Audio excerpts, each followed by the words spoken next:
Oke, ya. Jadi ini beberapa tanggapan saya mengenai beberapa komen. Kok saya mencari like di setiap video YouTube saya gitu ya. Belakangan ini terutama. Kalau kemarin-kemarin kan kita nggak pernah ya. Itu satu ya, karena memang saya baru tahu soal. Jadi belakangan ini saya baru tahu soal algoritma. Kenapa ya orang YouTuber sering tinggalkan like dan tinggal komen segala macam. Ternyata itu adalah sesuatu yang berhubungan dengan algoritma yang ada di YouTube ya. Tetapi buat saya jauh lebih buat like itu lebih ke arah nih kira-kira dari teman-teman di YouTube ini ya dengan subscriber udah 50.000 lebih, apa yang kita berikan sebagai konten di aftermarket ya, walaupun itu sebenarnya untuk komunitas, termasuk di market update sendiri, itu kira-kira ada manfaatnya nggak sih di luar gitu ya. Makanya itu kenapa mulai kemarin ya, mulai minggu ini kalau nggak salah ya, kita udah mulai minta teman-teman tinggalkan like ya. Nah jadi sekalian lah ya buat sekali lagi ya, silakan banjiri video ini kalau memang ini bermanfaat dengan like, kalau tidak bermanfaat silakan dengan dislike. Itu saya berharap untuk itu. Jadi seenggaknya saya bisa survei lah ya, ini apa yang saya lakukan diapresiasi enggak ya? Apa yang saya lakukan bermanfaat atau tidak? Kita balik ke market update kita hari ini. Nah, market update kita ini pokoknya pasar ini sih benar-benar di luar dugaan ya. Kita sudah menduga dia akan koreksi, tapi dia malah terus naik. Ya, ini makanya kan market always right. Kita nggak bisa ngomong apa-apa. Kita mau bilang ini harusnya koreksi. Wah, tapi nggak koreksi juga kan? Ya, nah, tetapi ya kalau kita lihat dari teknikal yang ada, ini dia udah mau mencapai high sebelumnya. Teman-teman lihat nggak dari teknikalnya? Ini udah high sebelumnya, ya ini udah mulai mentok nih. Kalau sampai dia tembus juga, wah ini sih udah benar-benar super bullish ya untuk indeks harga saham gabungan. Dan periode bullish ini sekali lagi itu bukan kita baru ngomongin hari ini ya. Ini kalau teman-teman ngikutin market update sebelumnya, ini adalah cycle di mana dia mau ke arah UT atau UTAT. Ya kalau dia UTAT ya berarti next kenaikan adalah end-nya. Tapi kalau dia masih UT, itu masih ada harapan buat kita ikut di next year ya. Mungkin masih ada itulah ya, masih ada peluang setelah koreksi ada bullish lagi. Ya, tetapi kalau dia utat ya berarti udah the end of the market. Jadi kemungkinan besar akan ada koreksi dulu. Dan koreksi itu menurut saya itu juga merupakan sebuah koreksi yang wajar ya, koreksi yang cukup sehat ya. Nah, saya teriak koreksi di saat market sedang bullish ini itu juga sebenarnya nggak ada gunanya ya. Ya kenapa ya? Orang-orang akan berpikir bahwa ini lagi bullish-bullishnya lu bilang koreksi, sebentar lagi kebenaran koreksi gimana gitu kan. Ya, tetapi itu kenyataan cycle yang ada yang kita pelajari ya. Cycle yang ada memang menunjukkan hal-hal seperti itu. Setiap ada kenaikan, kalau ada koreksi itu sesuatu yang wajar, sesuatu yang sehat untuk market, ya kan? Nah, tapi kalau indeks harga saham gabungan dia masih rally nih, ya. Nah, tetapi ya ini harusnya sih udah mulai lah ya, udah di ujung-ujung rally-nya dia. Maksudnya rally untuk saat ini ya, karena dia butuh koreksi dulu agar menjadi sebuah pergerakan yang sehat. Kalau enggak, teman-teman bisa lihat lah kayak misalnya batu bara ya. Begitu naik tajam, ya koreksinya juga akan tajam, ya kan? Nah, kita nggak berharap market indeks harga saham gabungan seperti itu. Walaupun ini sedang dibanjiri oleh likuiditas dari asing itu begitu besarnya selama periode bullish ini. Jadi karena dia dibanjiri oleh likuiditas, ya kita memang melihat ini sesuatu yang wajar ya untuk ada kenaikan. Nah, karena dibanjiri sejak awal, pasti akan ada periode di mana profit taking terjadi. Ya kan? Nah, jadi kita akan melihat ya, apakah 6.500 ini sanggup nggak untuk ditembus oleh pasar. Saat ini ya, sanggup sih pasti harusnya dia akan jauh lebih tinggi daripada 6.500. Kita udah melihat pergerakan cycle-nya kurang lebih dia akan lebih tinggi daripada 6.500 ya. Tapi yang kita mau adalah minimal dia membentuk strukturnya dulu ya, struktur pasar sehingga buat kita kan jadi jauh lebih aman ya, jadi lebih sehat trennya. Oke. Jadi kalau misalnya dia bisa koreksi ya moga-moga dia koreksi ke arah sekitar ini berapa ya di 6.300-an kalau dia masih koreksi ya. Nah, koreksi ini mungkin saja didukung oleh batu bara. Batu bara kan memang sudah koreksi beberapa hari yang lalu ya. Nanti kita akan bahas sedikit mengenai batu bara. Terus habis itu CPO juga udah mulai naik, kelihatannya kan akan mulai ada koreksi kan di situ kan. Dan koreksi ini sekali lagi sehat di tengah bullish-nya market. Dan kita udah melihat ya, dari sebelum bullish, Jakarta Seasonal Index kita sudah menunjukkan bahwa Oktober, November, Desember itu adalah periode di mana pasar cenderung naik, tidak turun. Ya, apalagi ada window dressing di situ, ada nanti menjelang akhir Desember itu ada Santa Claus Rally ya. Terus habis itu masuk Januari masih ada Januari efek. Itu cukup memberikan energi lah untuk pasar ini terus naik ya. Tetapi kenaikan ini kita nggak mau dia tegak lurus. Kalau dia tegak lurus kan sesuatu yang buat kita mengkhawatirkan. Ya, walaupun ya kita cukup senang lah ikutin dengan trailing stop segala macam ya. Tetapi kalau dia tegak lurus itu menjadi sebuah koreksi yang mungkin akan tajam. Jadi kita berharap ya 6.500 ini minimal lah ya. Minimal akan ada koreksi di sana. Ya, koreksi ya mungkin ke arah ambillah ke arah support. Dia membentuk dulu struktur ya. Strukturnya. Jadi dari struktur itu kan kita bisa menilai ini trennya akan kuat atau trennya cuman akan menjadi tren yang sedang-sedang saja. Ya kan? Nah, itu ya. Itu untuk indeks harga saham gabungan. Beberapa saham di dalamnya yang mungkin teman-teman bisa perhatikan untuk minggu depan ya. Untuk minggu depan adalah saham-saham yang berhubungan dengan CPO. Ya, ini kita lihat dulu ya harga CPO. Nih lihat ya teman-teman ya. Harga CPO itu terus melangit. Ya, ini karena dia all time high, berarti kan the sky is the limit kan. Jadi ya udah tinggal kita melihatnya itu kapan dia akan mentok. Ya, karena the sky is the limit ya kita nggak bisa ngomong apa-apa. Tetapi ada indikator di mana ada forecast tentang CPO di sana. Ya, ini teman-teman udah lihat belum chart yang berhubungan dengan komoditi. Ini saya udah sempat share ya di grup tele ya, teman-teman bisa cek di sana ya. Ini forecast ini menunjukkan ya bahwa harga CPO kemungkinan besar ya sampai Januari ya. Kan kita buat trading dulu ya. Sampai Januari itu masih ada peluang, ini ada koreksi di sini ya. Lihat ya, ada koreksi di sana. Ya, ada koreksi yang mungkin akan terjadi. Ini kan Oktober dia udah peak ya. Ini forecast tuh, ingat ya. Ini forecast. Jadi ada koreksi yang mungkin akan terjadi sampai Januari. Ini ya, forecast-nya ya. Nah, kalau kita lihat dari teknikalnya, itu the sky is the limit. Karena dia all time high. Nah, selama produksi CPO, ini masalah supply dan demand sekali lagi ya. Selama produksi CPO yang dari negara Malaysia itu belum beroperasi secara full, kita masih bisa mendapatkan manfaatnya di sini ya untuk CPO. Nah, jadi beberapa saham yang teman-teman bisa perhatikan untuk CPO adalah pertama adalah LSIP. Dia akan koreksi sampai kemana? Nah, kita tinggal nunggu nih ya. 1.400 itu kan sebenarnya adalah support dari struktur sebelumnya. Nih ya. Ini teman-teman tinggal tungguin dia kuat apa enggak. Nah, buat teman-teman untuk memastikan tren ini berlanjut apa tidak, teman-teman bisa buy pada saat dia breakout dari atas ini. Ya, di sekitar berapa ini? 1.500 ya. Buy di daerah situ. Kalau enggak dia akan best. Dia akan menunggu.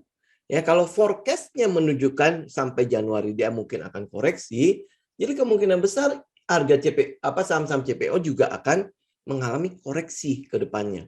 Ya, tetapi kalau dia mampu bertahan di harga yang saat ini, itu memberikan kepada kita sebuah sinyal bahwa laporan keuangan Q4 itu kemungkinan besar akan bagus. Ya, karena harga CPO-nya saat ini ada hampir di sekitar 5.000, ya kan? Nah, Q3-nya kan mulai September kan? September yang kurang lebih sini. Nah, itu ada kenaikan di situ. Kalau dia balik saja ke arah sekitar harga di September, nah kemungkinan besar ya kita akan melihat bahwa Q4 akan tetap bagus. Ingat ini sekali lagi forecast ya.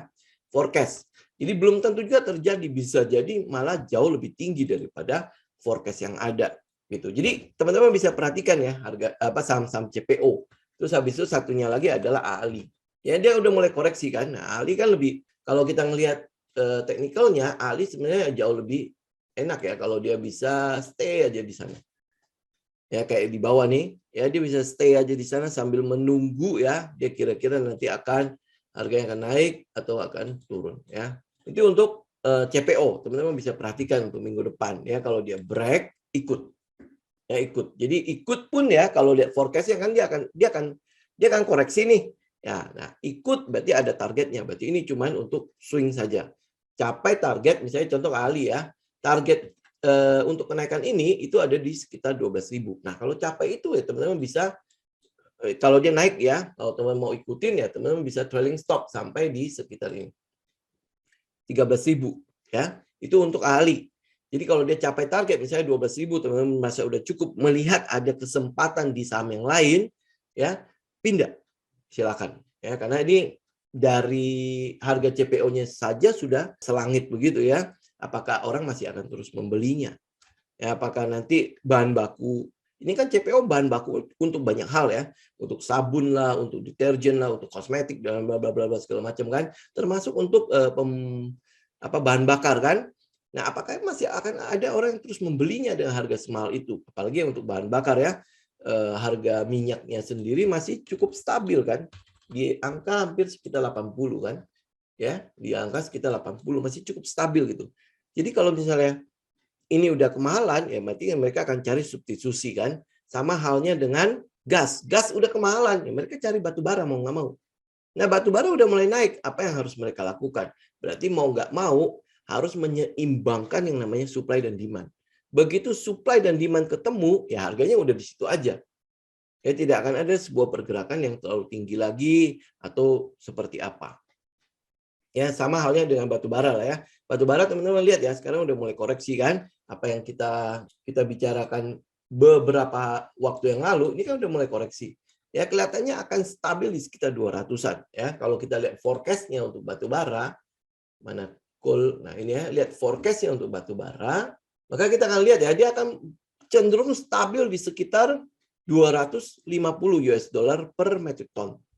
Jadi ini akan cenderung seperti itu sampai akhir tahun ini lihat. Dia akan cenderung flat di situ. Nah, kalau dia flat di situ, berarti teman-teman tahu ya, kenaikan saham-saham batubara belum selesai. Oke? Belum selesai ya. Saya boleh katakan seperti itu ya sekali lagi ya. Hari ini kan batubara, harga-harga batubara sedang koreksi ya. Nah, ini kita mulai balik lagi memperhatikan saham-saham ini. Jadi kita nggak ngejar, ini tinggal tunggu pullback. Contoh misalnya kayak Harum, dia udah pullback ke arah struktur yang ada sebelumnya kan, dia udah pullback ke situ. Nah, teman-teman kalau misalnya spekulatif, teman-teman bisa buy. Tapi kalau teman-teman tidak mau spekulasi, maka tunggulah dia membentuk base atau tidak ada low lagi di sana. Tidak ada low lagi di sana, itu adalah kesempatan teman-teman mulai buy untuk batubara. Nanti kita akan bahas batubara sedikit lebih jauh ya. Tapi ini sebelumnya kita akan lihat dulu ya beberapa saham yang bisa teman-teman koleksi selain CPO ya. Nah, saham-saham yang lain adalah teman-teman bisa lihat AISA. Ya, ini AISA sekalian saya bahas ya, karena dia kena tato ya dari si Bursa Efek Indonesia untuk kategori G. Ya, untuk kategori G artinya ada pelanggaran sedang di sana. Pelanggaran administrasi sedang di sana. Jadi kategori G, nah ini ya teman-teman ya, kategori G, ini G, ada pelanggaran sedang di sana. Nah, pelanggaran ini apa? Saya mencoba untuk melakukan riset sedikit ya, bahwa yang kalau saya ketemu adalah pelanggaran yang terjadi waktu 3 pilar. Bukan di FKS, bukan periode FKS ini. Tapi saya nggak tahu apakah di FKS ini akan berlanjut apa enggak ya. Tetapi waktu sebelum diambil alih itu ada pelanggaran double booking ya. Ada pembukuan ganda di sana kalau tidak salah ya. Bukan ganda kurang lebih kayak gitulah ya. Nah, itu yang apakah ini yang membuat Bursa Efek Indonesia memberikan tonasi G pada si AISA ini. Ya, ini ya AISA ya, pelanggaran sedang di administrasinya. Nah, kalau benar ini, maka harusnya tidak ada urusan dengan manajemen saat ini. Karena manajemen saat ini harusnya tinggal pembukuannya pasti udah dibenerin dan lain sebagainya kan. Makanya sudah ada laporan dari AISA ini. Kemarin kan udah sempat laporan kan, udah sempat RUPS segala macam. Jadi laporan keuangannya sudah keluar. Nah, jadi kapan notasi G ini diambil, kita nggak tahu apakah menunggu kasusnya benar-benar kelar. Ya, kalau benar ya notasi G ini diberikan karena double booking yang dulu waktu di zamannya manajemen 3 pilar. Kalau benar itu, maka harusnya tidak akan ada efek terlalu besar kepada perkembangan harga saat ini. Ya, karena itu kan urusan sama manajemen lama kan, ini sekarang udah di manajemen baru. Teman-teman bisa melakukan research ya. Kalau misalnya ketemu sesuatu yang lain, ya tinggal kabarin aja ya. Nah, kita lihat Aisyah ya. Dia udah break dari periode yang bawah sini. Nah, ini masih ada di sekitar resisten, tadinya resisten, sekarang adalah support dari pergerakan selanjutnya. Ya. Nah, ini yang kita bisa lihat ya buat teman-teman yang mungkin masih belum dapat Aisyah atau mungkin yang sempat di bawah sini, terus akhirnya jamuran kita cabut ya, terus pas dia break tidak berhasil masuk. Nah, ini adalah kesempatan ya teman-teman bisa mulai melakukan lirikan sedikit ya cicilan-cicilan di Aisyah. Stop loss-nya udah ketahuan cukup jelas ya, berarti di bawah support ini. Ya, teman-teman juga bisa menggunakan persentase lah ya.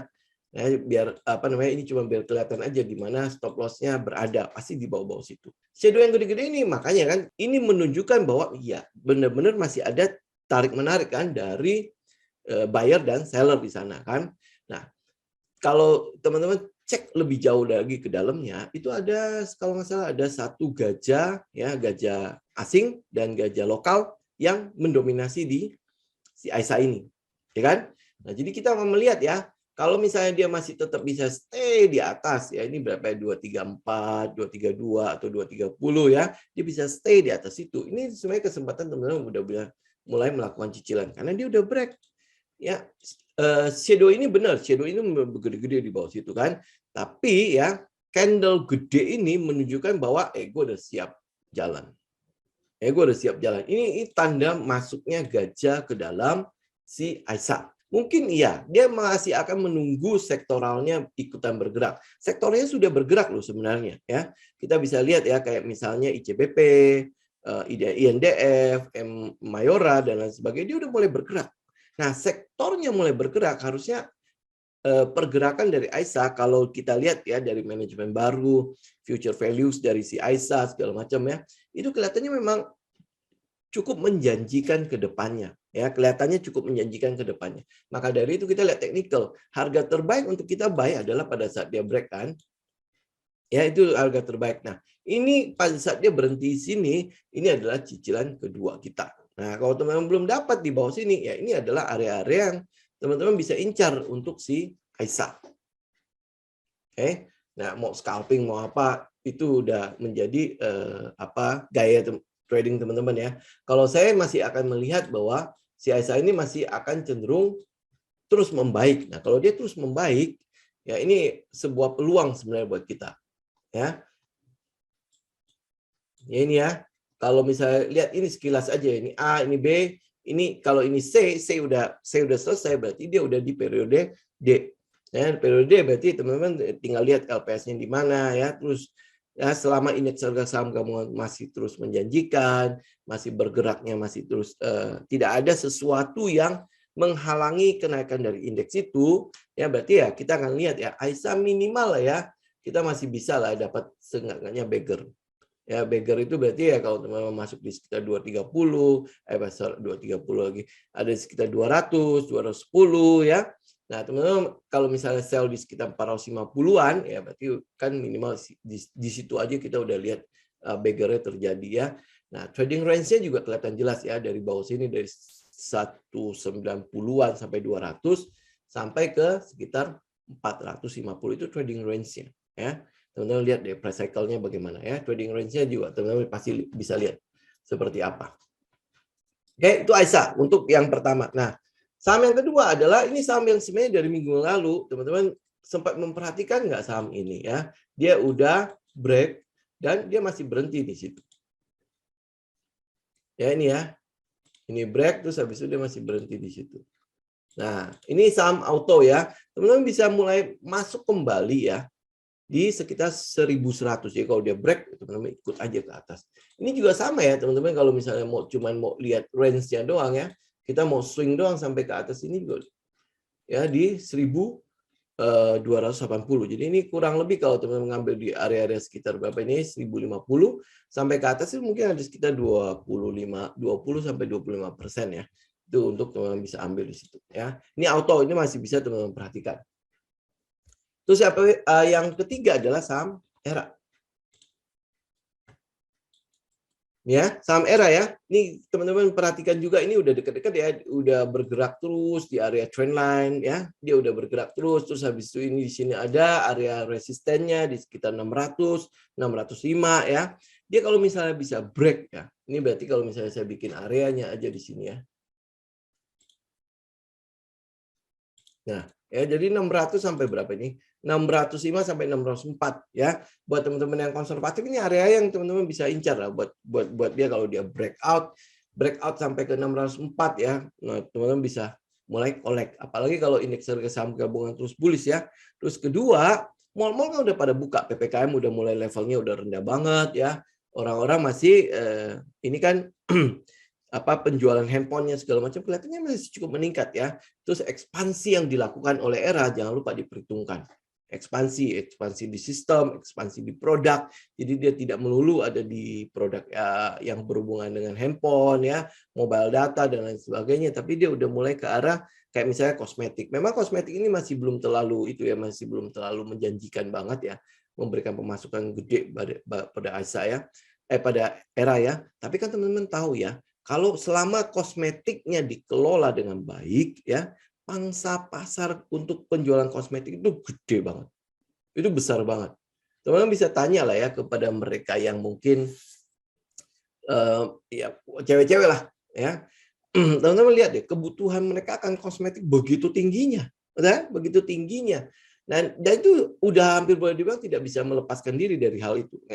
Sekarang mana ada lagi sih ya cewek yang keluar tanpa kosmetik, pasti minimal ada sedikit itulah polesan bedak tipis segala macam kan, benar ya ibu-ibu di sini ya, apalagi kalau udah ibu-ibu ya, sorry say ya, udah menjelang berumur gitu, pasti kosmetik menjadi kebutuhan utama ya, padahal kan harusnya yang muda-muda yang pakai kosmetik agak itu ya, agak banyak ya.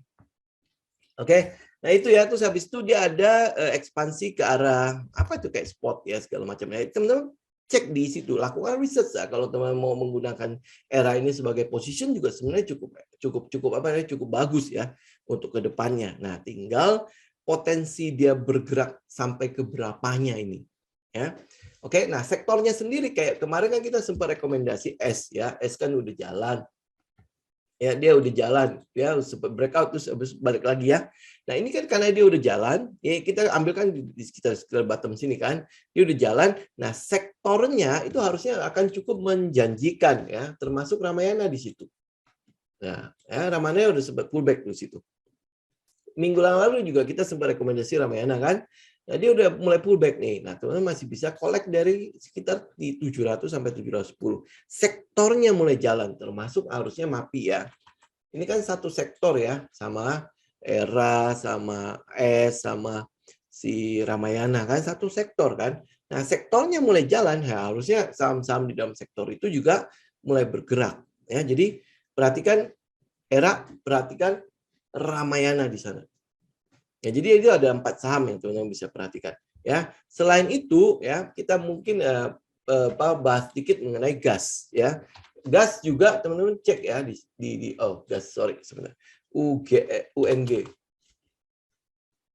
Ya ini ya, lihat ya gas ya. Dia kan koreksi ya. Ya, koreksi setelah mencapai target ya. Ini adalah target kita 2140. Ya, itu adalah targetnya. Dia udah capai target, dia koreksi. Dan menurut saya ini koreksi yang masih sehat ya. Nah, untuk gas sendiri terutama untuk krisis energi yang ada di Eropa, kan sebagian besar ya PLT pembangkit listriknya itu menggunakan gas karena memang mereka sedang menuju kepada era emisi yang serendah-rendahnya. Kalau mau dikatakan nol, ya mungkin juga sampai ke nol ya. Nah, masalah di gas juga adalah masalah supply dan demand. Ya, di mana gas yang ada di Eropa kan harusnya disuplai gede itu dari Norwegia. Cuma Norwegia nggak sanggup untuk mengcover seluruh Eropa ya. Nah, makanya mereka membeli dari Rusia. Nah, yang jadi masalah sekarang adalah penyaluran dari Rusia ke Eropa itu ada hubungannya dengan politik. Ada politik di sana. Di mana ya teman-teman tahu sendiri ya, Eropa dan Rusia itu secara politik itu kan hampir boleh dibilang bermusuhan ya. Apalagi dengan kita bilang apa ya, itu ya, sekutu beratnya dia adalah si Amerika kan. Amerika sama Rusia kan itu udah musuh buyutan kan. Nah, jadi di situ masih ada konflik di urusan politik ini, sehingga membuat suplai gas ke Eropa ini yang terganggu. Tapi kalau itu udah lancar, itu harusnya udah akan cukup ini udah terjadi keseimbangan yang baru gitu. Nah, kalau udah ada keseimbangan yang baru, ya otomatis kita udah tidak akan melihat ada sebuah pergerakan yang cukup besar lagi di situ. Ya, kita lihat coba sebentar ya, natural gas itu ada di ya bagaimana forecast ke depannya. Ini ya. Ya, ini kalau teman-teman lihat forecast-nya sebentar. Oh, forecast-nya mana? Nah ya, lihat ya, begitu dia udah ketemu yang namanya supply dan demand-nya sudah mulai itu, nah, teman-teman akan lihat dia mulai turun. Tapi penurunan dari harganya itu sebenarnya tidak signifikan. Ya berarti kan ini udah menciptakan harga baru. Harga apa ya kita bilang ya? Bahasa kerennya equilibrium ya, kalau nggak salah ya. Jadi ada harga keseimbangan yang baru di sana. Ya, otomatis ya dengan harga segini bedakan ya, harga tadinya kan di bawah sini di sekitar 2 ya sampai 2,5 kan. Sekarang harga barunya ada di 4 sampai 5. Artinya ada peningkatan 100%. Kalau dia ada peningkatan 100%, kira-kira menurut teman-teman apa yang akan terjadi pada fundamental dari perusahaan-perusahaan gas ini? Dia kan tadinya harusnya menjual di 2 perak kan. Sekarang harganya dijual di 4 perak. Dan itu kemungkinan besar akan stabil sampai akhir 2022. Ya, dari forecast ini loh ya. Ya, kelihatannya akan stabil di sampai Oktober 2022. Lihat, Oktober 2022. Nah, ya. Jadi saham-saham energi masih cukup potensi untuk teman-teman perhatikan. Apalagi dipakai untuk sampai ke ikutin trennya ya, sampai dia selesai. Tadi kita lihat teknikalnya. Ikutin trennya sampai selesai. Tapi ini bukan menjadi bagian dari investasi ya. Kita tidak invest di energi. Karena ini forecast ini pun bisa jadi salah. Oke, bisa jadi salah. Namanya forecast kan, meramalkan ke depannya akan seperti apa. Nah, jadi kita cuma bisa menggunakan ini sebagai sebuah acuan. Oke, kalau dia cenderung akan stabil di harga segitu, maka kita akan lihat potensi pendapatan pada saham-saham yang berhubungan dengan natural gas ini akan lebih baik ke depannya dibandingkan sebelumnya. Ya, oke ya. Jadi cukup dimengerti ya teman-teman ya. Jadi apa yang kita lihat pada saham-saham energi itu akan menjadi sebuah sebuah tren yang masih akan berlangsung nih. Ya, sampai kapan ya, kalau ini forecast-nya kan sampai Oktober ya, kita nggak tahu sampai kapan dia trennya akan berlangsung, tapi minimal ya, oke lah, Oktober, November, Desember sampai Januari kita bisa memanfaatkan tren dari pergerakan harga-harga komoditi ini untuk mendapatkan keuntungan di sana, ya, untuk mendapatkan gain di sana ya.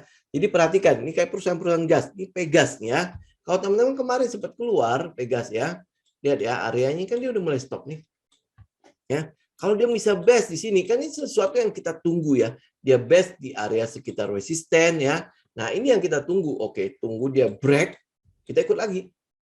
Ya, ini 1.500 dia break, kita bisa ikut sampai ke 1.850. Ini kan akan menjadi sebuah arena di mana harga akan mulai pricing in untuk forecast tadi. Ya, dia akan mulai pricing in. Jangan tunggu sampai laporan keuangan keluar baru, oh iya gas, gila lu fundamental segini. Dia menghasilkan pendapatan di luar ekspektasi. Kayak Pegas kan di luar ekspektasi kan? Ya kan, makanya harganya mulai pricing in. Ya, nah, demikian juga dengan kalau kita lihat harga gas forecast untuk 2022. Berarti ada pricing in yang akan dilakukan oleh market. Market akan bergerak duluan. Ingat ya, harga akan bergerak duluan, bukan menunggu sampai konfirmasi terjadi. Kalau konfirmasi udah terjadi, kita sell on new.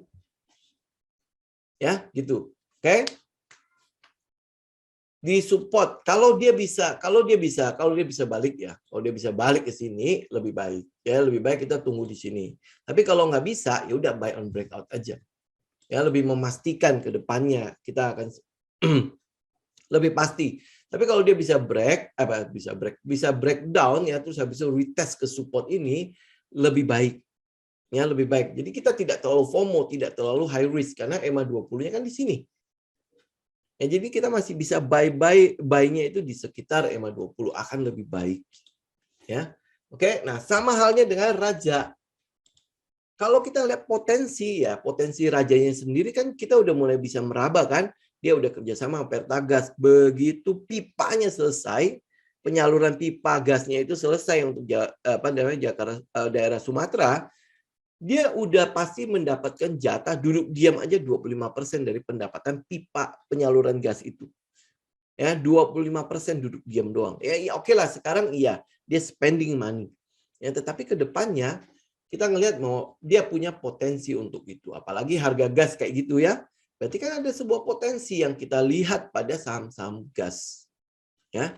Oke. Nah, untuk teknikal raja sekali lagi ya, ini kan dia udah best juga sama kayak si Pegas. Apalagi kalau dia bisa break dari pattern ini ya, pola ini ya. Dia bisa break, harusnya akan jauh lebih kenceng. Ya, belum lagi kita bicara soal 2024. Ya, udah tahu lah ya. Ya, kita lihat ya, ada yang memborong terus saham ini. Ya karena potensinya yang kita lihat, oke? Nah, habis itu saham yang selanjutnya adalah saham Elsa. Elsa ini kita lihat adalah perbaikan di internal Pertamina-nya sendiri. Kelihatannya memang mereka akan mulai menggenjot anak-anak perusahaan yang ada, dimanfaatkan untuk efisiensi cost. Ya, ini yang kemungkinan besar akan memberdayakan Elsa.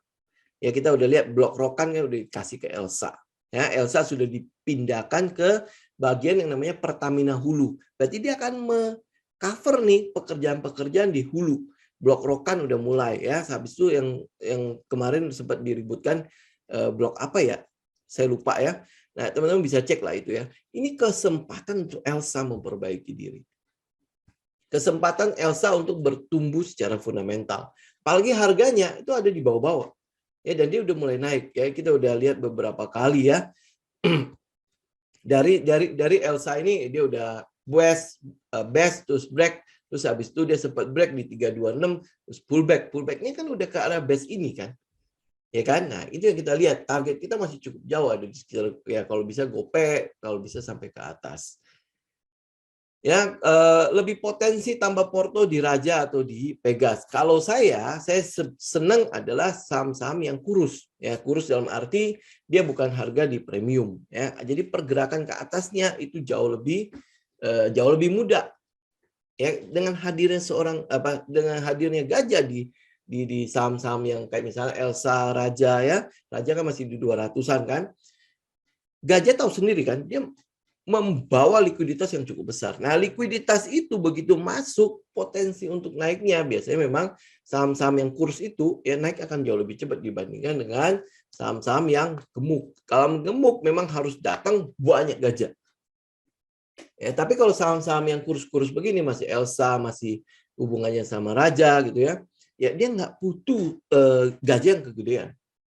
Ya kalau harusnya sih ya kita nggak, si Gajah pasti ngerti lah ya dengan forecast data mereka jauh lebih lengkap. Ini data kita aja kita ambil dari website yang gratis. Mereka kan pasti bayar. Nah, potensi data yang bayar itu dengan data yang gratisan pasti beda kan?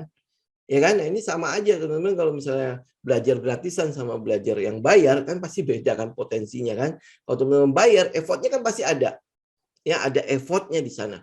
Otomatis pengumpulan datanya nggak mungkin asal kumpulin segala macam. Ini gue jual data yang asal-asal. Nggak mungkin kan?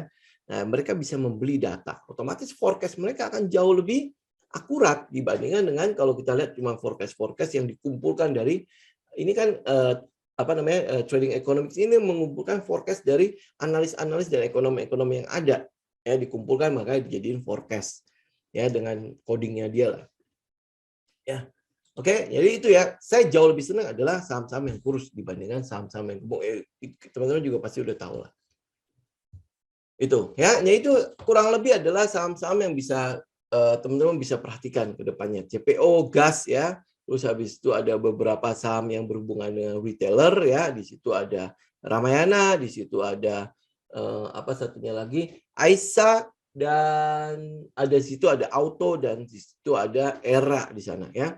Oh ya, satunya lagi adalah teman-teman jangan lupa perhatikan saham properti. Saya udah mention di hari Kamis kemarin kan, saham properti jangan dilupakan. Kenapa? Saham properti, teman-teman bisa lihat itunya ya. Kemarin kan di minggu yang lalu juga kita udah memperhatikan saham ini dan dia udah mulai bergerak.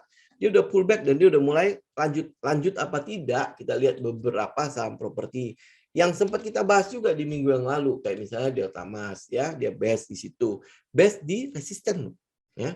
Itu sesuatu yang bagus ya, dan cakep lah, dia best di resisten. Oke. Habis itu ada best di sana. Bekasi Fajar, lihat ya, dia best juga di sana kan. Terus habis itu ada beberapa saham yang kita ini yang saya udah punya, misalnya kayak Asri ya, dia bisa break dari 200, oh udah kita mungkin harapan kita ke 288 akan jauh lebih gampang ya. Terus habis itu ada APLN di sana. Ini saham-saham yang kurus ya. Nah, habis itu ada saham-saham yang gemuk ya, berarti adalah saham-saham yang berhubungan dengan market leadernya. BSDE, lihat ya, dia best di sana. Terus habis itu ada saham CTRA. Ya, dia best di udah break dari trendline, dia best kan. Di situ kan kebetulan ada resisten juga kan, horizontalnya di 1100. Jadi dia best di sana. Teman-teman perhatikan. SMRA ini kemarin dia masih ada di sekitar trendline. Ini dia udah ini tadi kemarin masih di sini kan, dia udah di atasnya. Ya, jadi perhatikan teman-teman, ini saham-saham yang berhubungan dengan CPO, gas, properti ya, ini untuk minggu depan. Terus habis itu retailer itu ada beberapa ya. Di situ ada Era, di situ ada Ramayana. Terus habis itu ada saham yang sempalan-sempalan itu Aisa. Terus habis itu saham yang berhubungan dengan auto, ya, otomotif. Ini anak perusahaannya si ASII. Ya, itu. Jadi kita nggak bahas itu kayak misalnya ASSA semuanya kan sudah mulai naik, bahkan ASSA itu harusnya udah dikit lagi target. Ini adalah tarikan akhir ya buat ASSA ya. Teman-teman bisa lihat ini naik, terus habis itu ini target kita ada di sekitar 4550. Ya, jadi thank you teman-teman sudah support, thank you teman-teman sudah bergabung di market update ini. Kita akan ketemu lagi nanti di minggu depan ya. Oke, buat teman-teman yang di kelas jangan lupa ya, itu ada PR di situ. Jadi kerjakan ya. Buat teman-teman alumni kan tahu ya kalau PR kayak gimana ya. Kita akan kumpulkan di hari Senin. Jadi buat yang di kelas ya, kumpulkan saat aba-aba kumpulkan. Jadi ya baru dikumpulkan di grup tele aja. Ya. Oke. Thank you teman-teman. Happy weekend semuanya. Tetap sehat ya. Sampai ketemu lagi di kesempatan berikutnya. Salam tim.